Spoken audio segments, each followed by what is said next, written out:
Bonjour à vous. Nous allons comme ça vous présenter l'unité à manioc.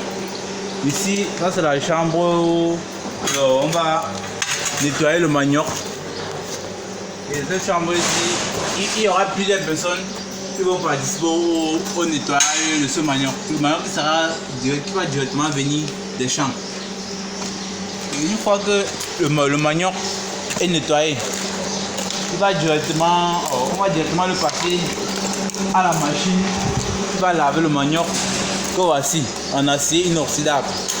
Cette machine-ci est constituée d'un axe auquel on a mis les paliers pour tourner, et lors de sa rotation, ça va râper le manioc. Ça va râper le manioc grâce aux liaisons ici que vous voyez que nous avons fait sur cette machine à laver. Présentement, ce chantier est en cours. Nous avons prévu rallonger les pattes là. Ces pattes sont faites en fonction de la hauteur. Nous avons aussi le système de transmission. Nous avons utilisé le système à chaîne. Et nous avons ça c'est déjà la position du moteur que nous avons fixé. Et en fonction de notre rallongement, nous allons adapter cette machine à laver. Puis, après ça, une fois qu'on aura lavé, on va passer sur ce transporteur en bande qui est également en chantier. Le transporteur à bande ici là est constitué des chaînes ainsi que des césars. Nous allons mettre ce transporteur en bande est fini. Tout ce qui manque c'est juste le bois pour la suite du chantier. Dès que le manioc arrive sur la bande, il va directement descendre sur l'élévateur. Sur l'élévateur ici. Et l'élévateur ici va transporter le manioc quittant de la bande pour le bac de rétention que nous allons voir plus tard. L'élévateur ici est constitué d'une partie, la partie centrale, ainsi que la partie qui va recevoir le retour de la chaîne. Après le transporteur, après l'élévateur, nous allons atterrir directement sur le bac.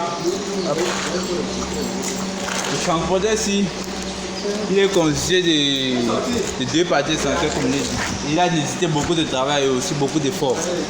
Il est réalisé par deux grands ingénieurs qualifiés. Et ce transporteur ici,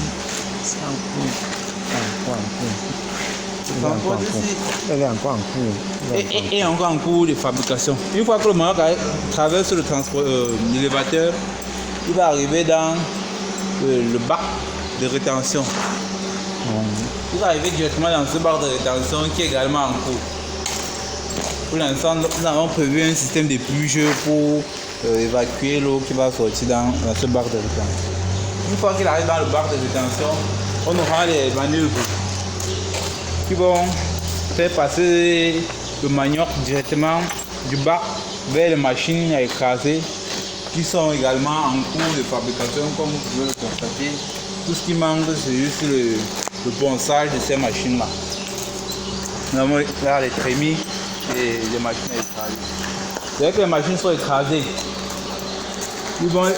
ces machines vont directement atterrir dans notre cyclone, ici qui est en aluminium. Et le cyclone, comme le cyclone est assez grand, nous avons prévu un petit cône que voici. Nous allons mettre la trappe à ce niveau-là pour faire sortir le manioc au moment voulu, pour ainsi le mettre dans les sacs pour aller presser. Pour passer au pressage. Exactement. Après cela, nous avons là notre presse. Cette presse a nécessité beaucoup d'efforts et beaucoup de semaines de travail. Cette presse-ci est conçue principalement dans le système de pressage et notre chariot transporteur.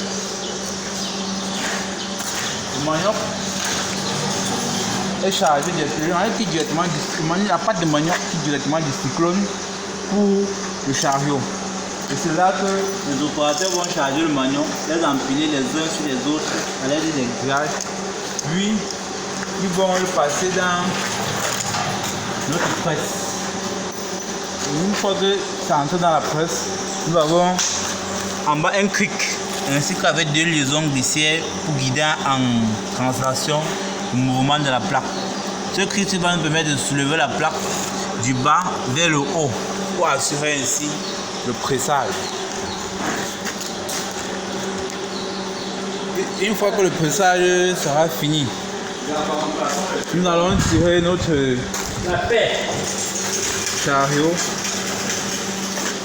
pour la récupération de notre manioc déjà pressé. C'est ainsi que la chaîne va se dérouler.